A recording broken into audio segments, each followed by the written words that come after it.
일생 동안 당신이 반드시 감상해야 할 미술 작품 일당백 아트 33번째 시간을 시작해 보겠습니다. 안녕하세요, 박하윤입니다. 안녕하세요, 홍대 이 작가입니다. 작가님 잘 지내셨나요? 네, 잘 지내고 있습니다. 아니, 날이 갑자기 너무 추워졌어요. 그러게요. 가을을 건너뛰고 겨울 된 것 같아요. 한 지지난주까지 반팔 입고 다녔던 것 그죠? 같아요. 이렇게 멋있게 가을 남자로 돌아오셨는데 가을 네. 타세요? 아, 그러지는 않고요. 아, 그래요? 그러진 않은데 제 생일이 가을이긴 해요. 갑자기. 아, 선물은 뭐 생각해 볼 거고요. 가을, 저는 가을 좀 타거든요. 아, 그래요? 네, 이럴 때 뭔가 추억 아니면 뭐 시간을 되돌리고 싶다 이런 생각하는데, 오늘 소개해 주실 작가가 네. 기억, 시간 뭐 이런 거랑 굉장히 관련이 깊은 유명하신 분이잖아요. 어떤 분이신가요? 곧 한국에서도 네. 11월 말쯤에 전시가 있는데요. 우와. DDP에서 네. 전시가 있는 살바도르 달리에 대해서 이야기를 할 계획이고요. 네. 그 다음에 이제 살바도르 달리 작품 중에서 아마 여러분들이 가장 기억에 남는 작품은 기억의 지속이라고, 이제 시계가 이제 늘어뜨러진 것 같은 그런 이미지, 네. 그런 작품 있잖아요. 그 작품에 대해서 좀 자세히 알아보는 시간을 갖도록 하겠습니다. 와, 그 작품 너무 좋은데 네. 오늘 바로 알려주세요. 네. 설명 부탁드릴게요. 이 작품을 처음 보셨을 때 네. 어떤 생각이 드셨어요? 저는 일단 네. 이 시계는 시간을 상징하잖아요. 근데 우리 인간은 시간 앞에 한없이 뭔가 어떻게 할 수 없는 존재잖아요. 시간을 막을 수도 없고. 근데 결국에 지나가 버린 시간은 이렇게 흐느러뜨려질 수 있듯이 내 기억 속에서 막 여러 가지 이렇게 정확한 게 이렇게 기억되는 게 아니잖아요. 그게 그렇죠. 기억과 추억은 막 미화되니까. 그렇죠. 그 모든 게 뭔가 한 그림으로 표현이 될 수도 있구나 하고 진짜 멋있다라고 느꼈던 작품이에요. 아, 그러셨어요? 네. 되게 제가 사실 달리 작품은 이번에도 사실 제 개인적인 취향은 사실 아니었어요. 아니에요? 네, 개인적인 취향은 아니었지만 그래도 이 시계 늘어뜨린 작품 같은 경우는 워낙 보여지는 이미지도 굉장히 독특하잖아요. 독특하고 그 다음에 제목도 사실 좀 제가 느끼기에는 좀 많이 멋있다고 느꼈어요. 진짜 제목은 멋있어. 그래서 네.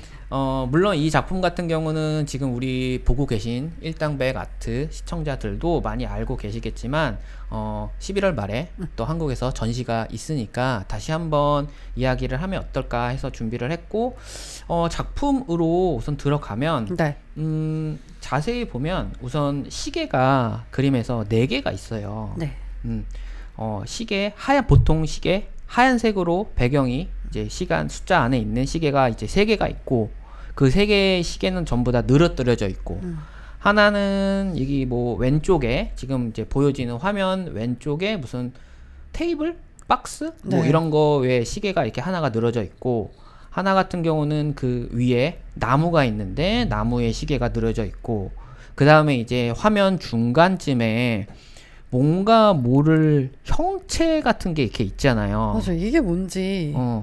그 위에 시계가 있고, 그 다음에 이제 마지막에 이제 붉은색 아니면 주황색 그 위에 이제 시계가 있는데, 그 시계만 어떻게 보면 뭐 시계가 늘어지지 않고 제대로 된 모양을 갖추고 있는데, 네. 다만 그 시계 위에는 개미 떼가 이렇게 막 있는 거거든요. 네. 그래서 도대체 이게 뭘까 이런 생각이 드는데요. 저는 아무래도 달리 같은 경우가 초현실주의 작품에 초현실주의 작가로 유명하잖아요. 초현실주의는 어떻게 보면 그 현실 넘어선 세계를 작품으로 표현을 한 거고, 또 한편으로는 이제 작가들이 꿈을 꾸었던 그 장면을 기억해내서 이제 그린 작품들이 많기 때문에 어떻게 보면 현실에서 볼 수 없는 어떤 기괴한 또는 어떤 형태가 뒤틀린 그런 이미지들을 많이 볼 수 있는데요. 그래서 뭔가 더 애매한 느낌도 들고, 네. 특히나 아까 이제 박하윤 씨가 궁금하셨던 이 가운데에 있는 물체, 나뭇가지인지 동물인지 뭔지 정확히 모르겠어요. 이거는 아마도 정확하게 알 수 있는 사람은 아마 없을 거예요. 그런데 저는 개인적으로 어릴 때는 이제 달리하면 또 유명한 사진 중에 하나가 이제 화면에서 보이실 텐데, 그 개미학기 있잖아요. 개미학기. 그 개미학기를 마치 강아지처럼 네. 목에다 걸고 이렇게 돌아다니는 사진이 있어요.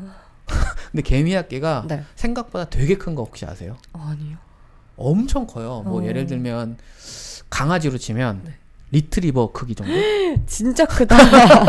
그거를 이렇게 들고 마치 애완견처럼 들고 다니는 사진이 있는데 네. 그 사진이 워낙 유명하다 보니까 저는 막연하게 혹시 개미학기가 누워있는 사진인가 이런 식으로 생각을 했어요. 네. 근데 이제 그렇게 이야기하는 사람도 있었고 또 이제 한편으로는 여기 시계가 늘어뜨려진 그 위를 보면 사람의 눈썹 같이 보이기도 하거든요.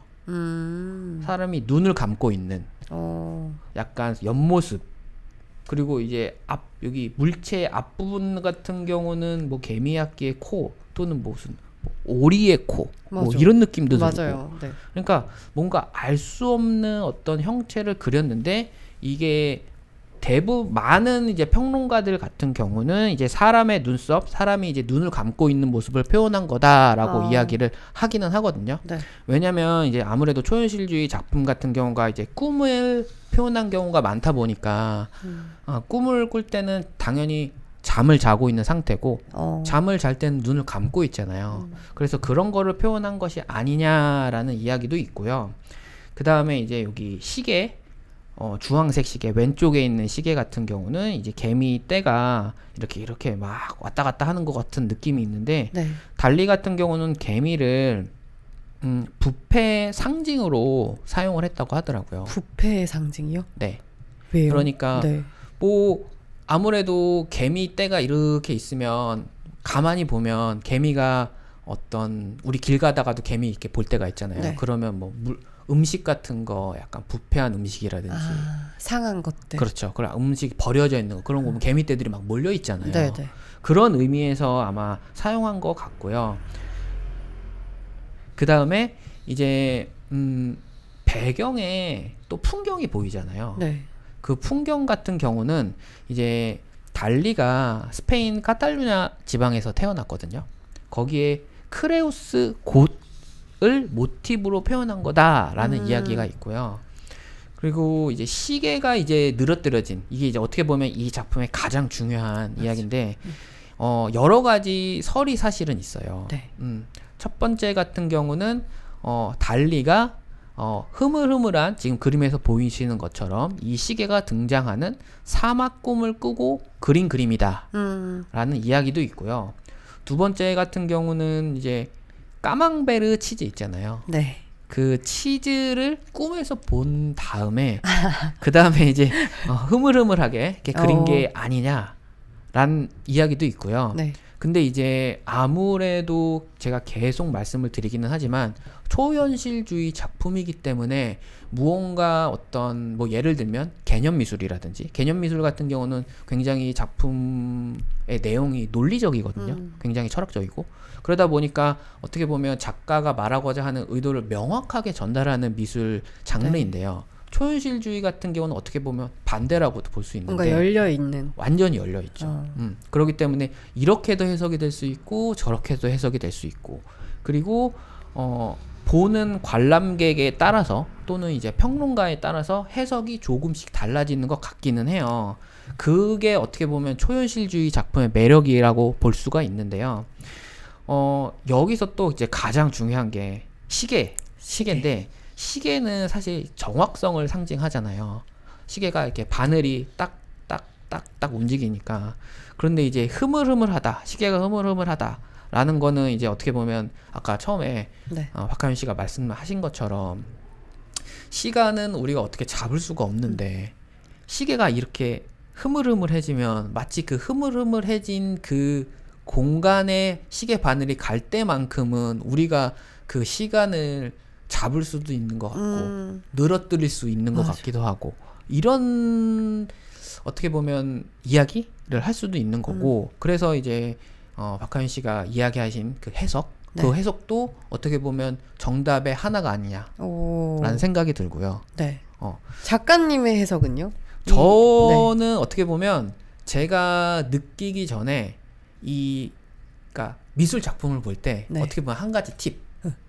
미술 작품 이제 뭐 예술의 전당이나 뭐 나중에 이제 DDP에서 달리 전시가 분명히 있을 텐데 우리가 이런 유명한 거장의 작품을 보면 미술 작품이 이렇게 딱 있고 그 옆에 제목이 있고 설명이 있거나 아니면 이제 이어폰을 끼고 설명을 들으면서 전시를 보잖아요. 네.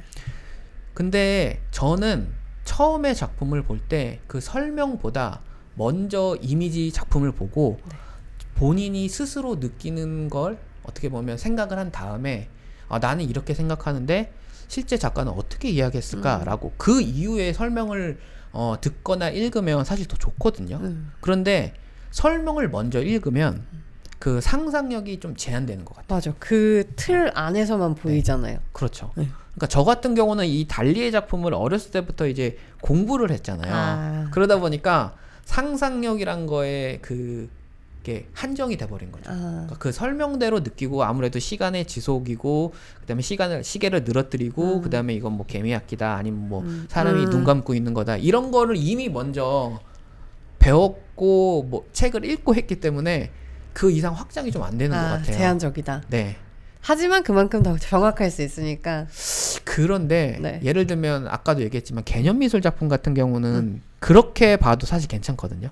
사실 개념미술 작품 같은 경우는 설명 없이 작품을 보면 도대체 뭔 말을 한 거야 이런 게 많은데 네. 특히나 이 달리의 초현실주의 작품 같은 경우는 이제 해석이 확장될 수 있고 열려있기 때문에 이 책에서 나온 거라든지 그 평론가가 이야기한 것이 꼭 정답은 아닐 수 있다 인 것 같아요. 특히 네. 이 장르 같은 경우는.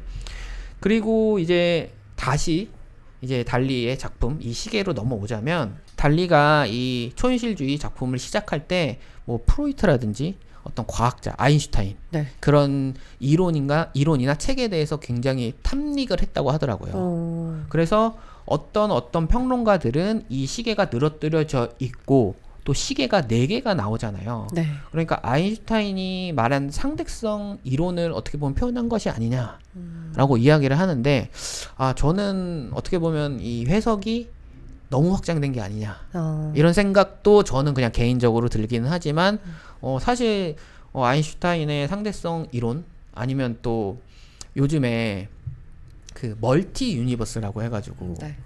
지금 우리가 살고 있는 이 세계뿐만 아니라 어떻게 보면 다른 우리가 알지 못하는 다른 세계가 동시에 존재하고 있다. 그렇기 때문에 다른 유니버스에서 온 어떤 우주선이 네.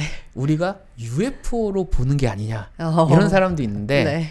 그런 게 어떻게 보면 그런 좀 어떻게 보면 너무 과장된 거 아니야? 이렇게 생각할 수 있는데 초현실주의 작품에서는 그것조차도 가능할 수 있다. 허용된다. 네, 라고 생각하는 작품인데요. 그래서 지금 제가 어떻게 보면 좀 장황하게 설명을 하기도 했는데 네. 이 모든 게 사실은 초현실주의 특히 달리의 작품에서는 가능할 수 있다라고 말씀을 드리고 싶고요. 초현실주의 작품에서 가장 유명한 기법 중에 하나가 데페이스만 기법이라고 있거든요. 데페이스만 기법. 네. 정확히 어떤 거예요? 데페이스만 기법을 이제 말씀을 드리면 특정한 대상을 상식의 맥락에서 떼어내 이질적인 상황에 배치함으로써 기이하고 낯선 장면을 연출하는 것을 말한다 라고 이루어져 있는데요. 어떻게 보면 이 작품에서는 시계가 될 수 있고 그렇죠. 시계와 사실 이 나무와 그 다음에 이제 배경에 있는 어떤 풍경과 사실 전혀 무슨 연결고리가 없는 느낌이잖아요. 근데 그것을 한 화면에 넣기 때문에 이게 어떻게 보면 대표적인 데페이스만 기법이고요. 그 다음에 계속 말씀드리지만 초현실주의이기 때문에 이 데페이스만 기법이 너무 잘 어울리죠. 네. 그리고 사실 데페이스만 기법으로 가장 유명한 또 다른 초현실주의 화가가 있는데요. 누구예요? 이제 르네 마그리트. 르네 마그리트. 네. 아시죠? 르네 마그리트 알아요. 아시죠? 네. 네. 그 벽지 같은 그림. 맞죠. 벽지 같은 느낌이고 이제 마그리트가 이제 20세기 초반에 이제 신사들은 거의 대부분 모자를 쓰고 다녔었잖아요. 그래서 그 모자 쓴 사진으로도 굉장히 유명하고 또 이제 이것은 파이프가 아니다. 맞아. 그걸로 굉장히 유명하잖아요. 근데 지금 이제 화면에서 보이시는 이 작품이 골콘다 또는 이제 골콩드라고 이제 읽히는 작품인데요. 이 작품이 어떻게 보면 대표적인 데페이스만 기법으로 사용된 작품이라고 볼 수 있죠. 네. 집이 있는데 이제 유럽의 어떤 풍경인 것 같아요. 도시 풍경. 그런데 이제 사람이 마치 비처럼 떨어지고 있는 이 장면이고, 이 사람은 아무래도 제가 보기에는 마그리트 자신을 표현한 것 같아요. 마그리트가 실제로 이제 이렇게 많이 입고 다녔거든요. 옷을. 그래서 이거는 사실 좀 완전히 말도 안 되는 얘기잖아요. 하늘에서 사람 비가 떨어지는. 진짜 특정한 대상을 상식 맥락에서 딱 떨어뜨린. 완전히 이제 벗어난. 그래서 이제 뭐 초현실주의 문학의 선구자 로트 레아몽은 시에서 이렇게 이야기를 하는 게 있대요. 재봉틀과 양산이 해부대에서 만나듯이 아름다운. 이것도 좀. 그런데 사실 지금 보면 어떻게 보면 시적 호용이다. 이거 저희 어릴 때 막 배웠었잖아요. 시적 호용으로 당연히 말이 되죠. 말이 되는데 초현실주의 문학이기 때문에 저는 가능하다. 이것도 대페이지망 기법이죠. 그죠? 그러니까 대페이지망 기법이 이제 초현실주의가 사실 이제 미술만 있는 게 아니라 뭐 시도 있고 문학도 있고 좀 여러 장르에 많이 이렇게 있었거든요. 그래서 이렇게 표현한 대페이지망 기법 같은 경우는 이제 어떤 의미가 있냐라고 이제 이야기하면 현실로부터 쉽게 일탈해 무한한 자유와 상상의 공간으로 넘어가게 한다. 이런 이야기가 또 있고요. 그 다음에 어떻게 보면 대페이지망 기법은 파괴의 형식이다. 라고 이야기하는데요. 사실 저는 이 파괴 형식이란 단어를 좀 많이 좋아해요. 저도 좋은데요. 네. 파괴해버리고 싶나 봐요. 그러니까 저는 어떻게 해석을 하냐면요. 그러니까 기존에 있던 어떻게 보면 낡고 좀 오래된 것, 그 다음에 이제 저는 이제 미술 작가다 보니까 계속 이제 새로운 것을 어떻게 보면 창조해야 되는데, 새로운 것을 만들려면 기존에 있던 것을 어떻게 보면 파괴하고 또는 이제 해체한다, 이런 말을 많이 쓰는데요.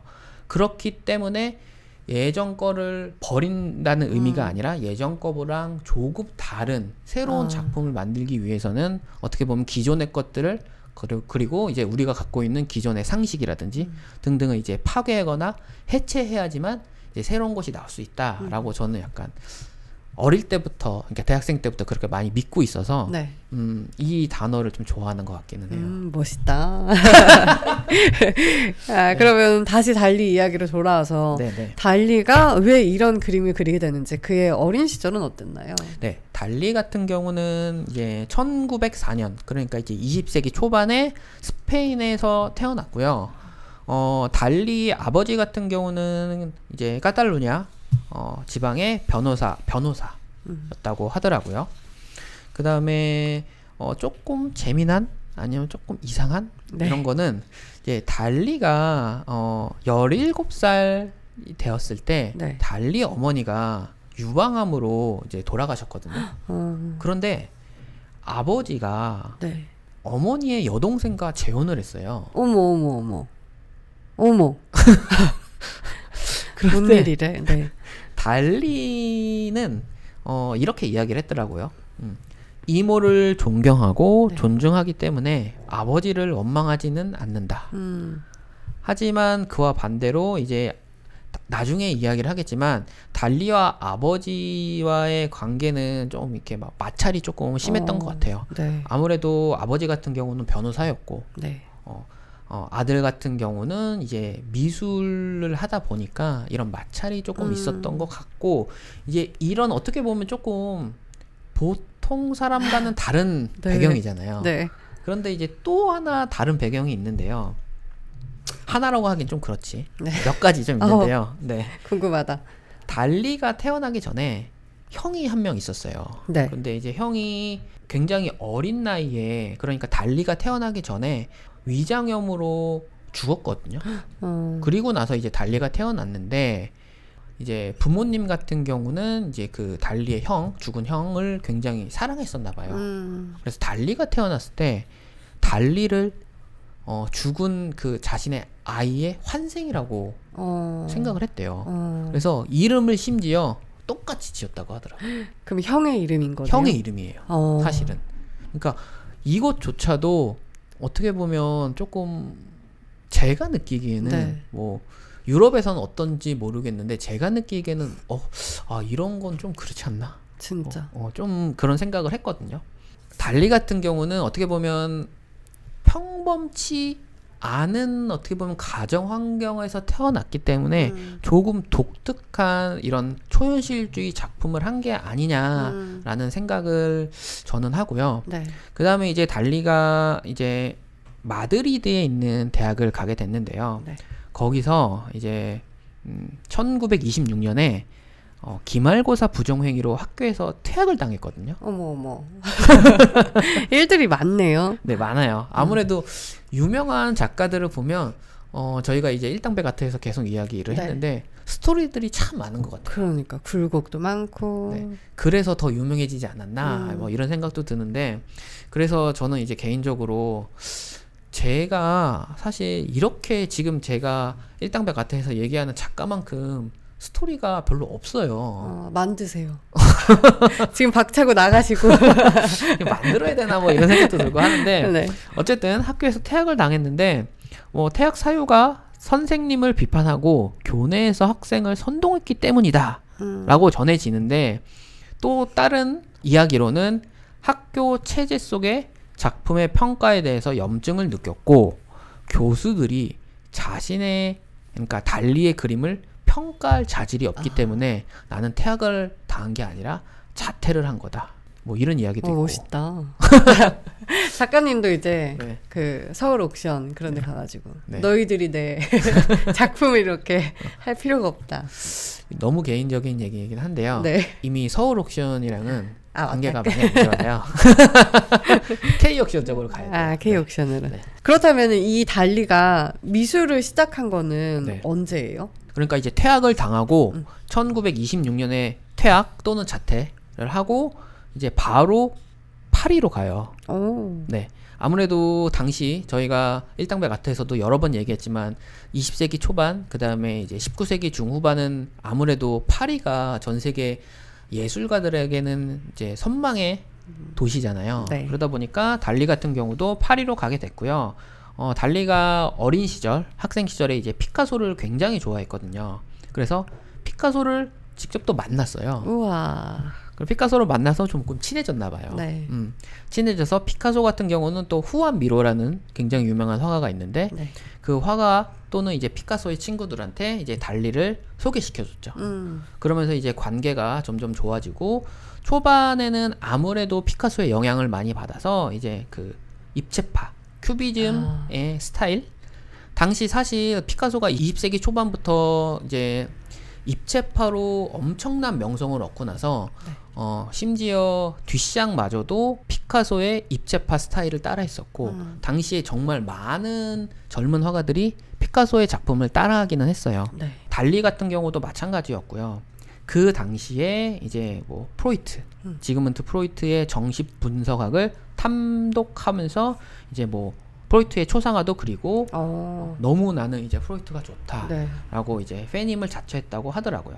그래서 어떻게 보면 이 프로이트가 초현실주의 작가로 초현실주의 작품을 하게 된 어떻게 보면 결정적인 원인이 아닌가라는 생각을 드는데요. 아무래도 이제 프로이트 같은 경우는 정신 분석학 하는데 이제 꿈을 어떻게 해석하고 그 다음에 이제 인간에 대해서 좀 성적으로 많이 해석을 했잖아요. 그러다 보니까 프로이트의 영향으로 이제 초현실주의 작품을 드디어 시작하게 됐죠. 그렇구나. 그런데 이제 나중에 이제 앙드레 브루통이라고, 네, 초현실주의의 어떻게 보면 시초라고 알려진 네. 작가가 있는데, 그 작가 같은 경우는 초현실주의를 자기가 어떻게 보면 시초하고 만든 사람이기 때문에 그 순수함과 엄격함에 대해서 굉장히 좀 신경을 썼나 봐요. 네. 근데 달리 같은 경우는 조금 자유분방하고 하다 보니까 자꾸 공개적으로 정치적인 발언도 하고 어떻게 보면 초현실주의자들이 좀 싸우고자 했던 정치 세력 등이 이제 파시즘 또는 이제 자본주의 네. 뭐 이런 거였는데, 어떻게 보면 달리 같은 경우는 파시즘을 옹호하는 발언들을 조금 했거든요. 나중에도. 네. 그 다음에 이제 달리가 유명해지고 나서 좀 돈을 굉장히 많이 벌었을 거 아니에요. 근데 그 부를 좀 많이 즐겼거든요. 그러니까 어떻게 보면 그 초현실주의자 입장에서 봤을 땐 달리가 쟤 도대체 뭐야 이렇게 느낄 수도 있는데, 결국에는 이제 이런 발언, 달리의 발언 때문에 피카소 같은 경우는 공산주의를 좀 지지한 걸로 유명하거든요. 네. 네. 그래서 최근에 예술의 전당에서 있었던 피카소에서도 이제 한국 전쟁에 대한 작품이 왔었잖아요. 네. 그것처럼 피카소 입장에서는 이제 달리를 이해할 수가 없었던 거죠. 그래서 결국에는 사이가 좋아지지 않고 좀 멀어졌다. 이런 이야기가 전해지고 있고요. 네.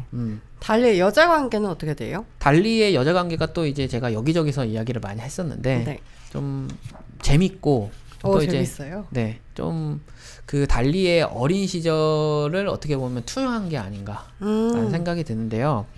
달리 같은 경우는 죽을 때까지 네. 딱 한 명의 여자만 만났거든요. 우와.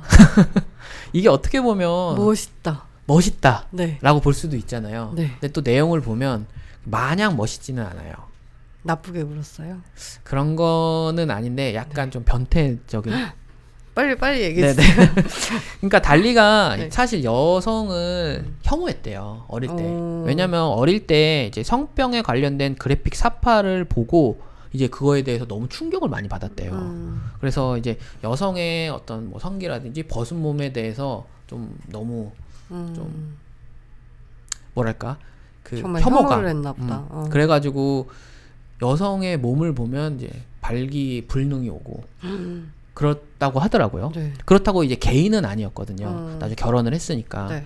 그래서 달리의 주요 성행위는 관음증이랑 자위행위였대요. 좀 벌써부터 네. 좀 이상하긴 한데 어쨌든 이제 달리의 유일한 여자가 이제 갈라라는 여자예요. 이 사진 띄워주실 네, 지금 거죠? 이제 화면에서 보이시는 이 사진이 1936년에 달리와 갈라의 사진인데요. 달리가 젊었을 때 사실 굉장한 미남이었거든요. 저 이거 네. 조금 다른 얘기지만 이 달리 얼굴 네. 혹시 그 넷플릭스의 종이의 집 보셨나요? 네네. 거기 그 가면이 달리 얼굴이잖아요. 그렇죠. 수염이 이렇게 났잖아요. 네. 그리고 그 종이의 집이 스페인 드라마니까. 아 그러네. 네. 그래서 썼구나. 네, 그래서 맞아요. 지금 보고 뭔가 약간 똑같진 않지만. 네, 그래서 달리가 워낙 스페인에서 유명한 화가다 보니까 그 넷플릭스 종이의 집 드라마 같은 경우도 이제 그 마스크를 이제 그렇게 한 것 같고 또 제가 듣기로는 한국에서도 한국판 종이의 집을 촬영 중이다. 아 진짜요? 네, 그런 얘기를 들었는데요. 그때는 뭐 작가님 얼굴로 가면을 조용히 할게요. 다시 돌아와서. 네. 이제 이 달리가 갈라를 만난 건 1929년 프랑스에서 만났고요. 당시 달리 같은 경우는 무명의 25살 이제 화가였고 이 갈라 같은 경우는 이미 유부녀였어요. 그리고 10살 연상이었고 네. 이 갈라의 남편이 또 프랑스에서 굉장히 유명한 폴 엘리아르라는 시인이었거든요. 그래서 이렇게 나이 차이가 많이 남에도 불구하고 달리와 갈라는 이제 만났죠. 몰래. 와. 여자도 대단하네. 그죠? 이제 이야기를 계속하면 네. 달리보다 사실 이 갈라가 더 대단하죠. 말해주세요. 네.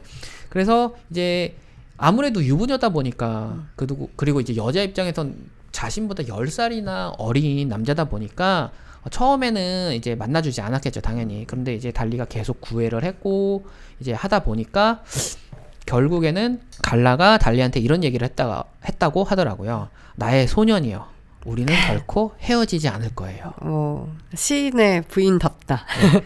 그래서 결국 정말로 죽을 네. 때까지 헤어지지 않았어요. 우와. 그래서 이렇게 이제 결국 이제 계속 어떻게 보면 불륜을 네. 통해서 관계를 지속했다가 이제 갈라 같은 경우는 자신의 남편인 폴 엘리아르와 헤어지고 달리와 결혼을 하게 됐죠.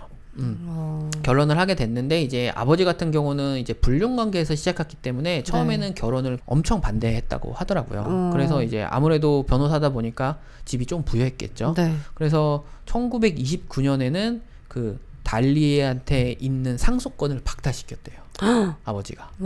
하지만 이제 결국에는 이제 갈라를 자신의 이제 며느리로 인정을 해줬다고 하고요. 근데 저는 궁금한 게 이 네. 달리가 여성 혐오가 있었잖아요. 네. 근데 어떻게 갈라한테는 마음을 열었고 아까 조금 이상한 취향이 있다고 했는데 네. 그건 또 뭐고? 그게 이제 곧 이야기를 해드릴 텐데요. 네.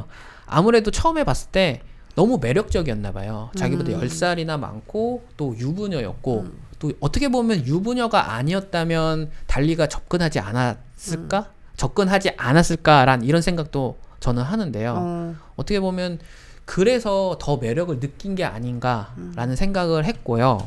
또 지금부터 이제 말씀을 드리면 네. 왜 여성 혐오가 있는 달리가 갈리한테 매력을 느꼈냐면요. 달리는 아무래도 어떤 부부 관계에 있어서 갈라 입장에선 좀 만족을 못 시켰던 것 같아요. 그리고 갈라 같은 경우는 사실 달리가 미술 작가로 활동을 하는데 전시 일정도 조절하고 작품 판매 등등 어떻게 보면 매니저 역할을 했거든요. 그러다 보니까 어떻게 이것만 딱 들어도 어떻게 보면 여장부 같은 느낌이 있는데 아무래도 이제 부부임에도 불구하고 이제 달리가 그 만족을 시켜주지 못하다 보니까 결혼한 상태에서 다른 남자들을 만나기 시작했죠. 그런데 네. 달리 같은 경우는 자신의 상황을 알다 보니까 자신의 아내가 다른 남자를 만나는 거에 대해서도 이제 인정을 했고 오히려 또 만나도 된다고 우와. 이렇게 얘기를 했다고 하더라고요. 우와. 그런데 웃긴 건 그 결혼한 상태에서도 다른 남자를 만났다고 했는데 그 만난 대상 중에 한 명이 전 남편인 폴 엘리아르 그 다음에 네. 전 남친들 오. 그리고 네. 그 다음에 이제 아무래도 달리가 점점 유명해지다 보니까 돈이 많아졌잖아요. 네, 네. 그러다 보니까 갈라가 젊은 예술가들을 후원해준다 라는 명목으로 이제 어린 작가들을 만나기 시작했죠. 엄청난 여자네요. 그래서 네. 결국에는 나중에 1968년에 달리가 자기 아내가 이럼에도 불구하고 너무 사랑을 했대요. 우와. 그래서 심지어는 자신의 아내가 다른 남자랑 이제 관계를 맺고 있는 장면을 이제 몰래 보고 거기서 더 흥분을 느끼는. 어머. 그래서 심지어 68년에 네. 지로나에 있는 성을 사줬대요. 선물로. 네. 거대한 성을. 그런데 갈라가 이런 얘기를 했다고 하더라고요. 내 허락 없이는 이 성에 오지 마. 어머. 그래서 이 성에서는 이제 다른 남자들이랑 즐기고 그랬다고 하더라고요. 그럴수록 더 좋고 달리는. 그럴수록 더 좋은데 이제 나이가 들어가면서 너무 이제 좀 이 남자 저 남자를 많이 만나다 보니까 이제 인내심의 한계를 느꼈다고 하더라고요. 그래서 엄청나게 싸웠고 네. 싸우다 보니까 이제 달리가 자신의 아내인 갈라를 폭행해서 갈비뼈를 2개를 부러뜨리고 이런 경우도 있었대요. 네. 그러니까 갈라 같은 경우는 달리를 진정시키기 위해서 바리움이라는 약물을 투여를 했대요. 그런데 어느 정도만 투여를 해야 되는데 지금으로 따지면 거의 약간 마약 느낌. 근데 그거를 너무 많이 투여를 해가지고 이제 달리가 혼수 상태가 돼버린 거예요. 그런데 그 혼수 상태를 또 어떡하지 하다가 암페타민을 이제 또 투여를 한 거죠. 네. 암페타민은 이제 진짜 마약이거든요. 네. 메스 암페타민이라고 혹시 들어보셨어요? 아니요. 메스 암페타민이 우리가 흔히들 히로뽕이라고 얘기하는 그 마약이거든요. 네. 근데 그 메스 암페타민은 아니지만 중추신경 자극제라고 불리는 암페타민을 투여해가지고 그 전부터 약간 달리는 좀 정신적으로 이상한 느낌이 있었는데 그 이후에 더 좀 정신적인 문제가 생기기 시작했다고 전해지고요. 그 다음에 이제 갈라가 결국 1982년에 죽었고요. 네. 그 다음에 이제 혼자 남겨진 달리 같은 경우는 너무 이제 그렇게 싸우기도 하고 다른 남자를 만나고 이런 자신의 아내를 보면서도 사랑도 하고 그런데 이제 어쨌든 간에 자신의 유일한 여자였고 유일한 아내였는데 그 아내가 죽고 나서 너무 좀 외로웠다고 하더라고요. 그래서 점점 더 기이한 행동을 많이 하고 네. 심지어 런던에서는 강연을 하는데 잠수복에 헬멧을 쓰고 강연을 한 거예요. 네. 그래서 질식해서 쓰러지고 죽을 어머. 뻔하고 어머. 이런 경우도 있고 네. 그래서 이제 결국 점점 몸이 안 좋아지다가 이제 1989년 네. 그때 이제 84세의 나이로 심장마비로 이제 사망을 했다고 알려져 있죠. 와, 인생이 진짜 그냥 초현실주의 그 자체. 네. 그렇죠. 네. 어떻게 보면 저는 이런 생각도 그냥 혼자 상상을 해봤는데 자신의 아내가 다른 남자와 관계를 하고 있는 거를 보는 걸 어떻게 보면 즐겼다는데 네. 일반 사람들은 저는 그 장면이 현실이 아니라 초현실주의 같은 느낌을 받을 것 같아요. 만약에 그 상황이 벌어지면. 그러니까 초현실주의 작가답게 진짜 현실에서도 초현실주의적 행동을 한 게 아닌가 이런 생각을 해봤고, 이 달리는 어떻게 보면 진정한 작가다, 진짜 진정한 예술가다 이런 생각을 했어요. 어떻게 보면은 일반인으로서 살아갈 수는 없지만 진짜 작가로서는 네. 최고의 인생을 사셨네요. 그렇죠. 이런 달리를 이제 한국에서 만날 수 있다. 볼 수 있죠. 네, 이 전시를 이제 일당백 아트에서 홍보를 해주시면 네. 이제 홍보를 해달라고 연락이 오면 더 좋을 것 같기는 하지만 그냥 저희가 알아서 홍보를 할게요. 이번에는 뭐 알아서 하고 네. 다음부터는 또 연락을 주시면 DDP에서 네. 11월 27일부터 내년 3월 20일까지 전시를 한다고 하고요. 살바도르 재단이랑 7년 동안 협업을 통해서 기획된 전시라고 하더라고요. 네. 그러다 보니까 정말 엄청난 달리의 작품들이 다 올 것 같아요. 우와. 그러니까 우리 일당백 아트 살바도르 달리 편을 보시고 그 다음에 조금 있다가 DDP에 가서 달리의 전시를 보면 좀 많이 와닿을 것 같아요. 맞아요. 네. 맞아요. 내년 3월까지 전시가 진행이 된다고 하니까 많이 가셔서 보시고 또 저희 걸 보고 또 이랬구나 네. 라고 느끼면 좋을 것 같습니다. 네. 그럼 저희는 다음 시간에 더욱더 재미있는 스토리와 작품으로 돌아오도록 하겠습니다. 감사합니다. 감사합니다.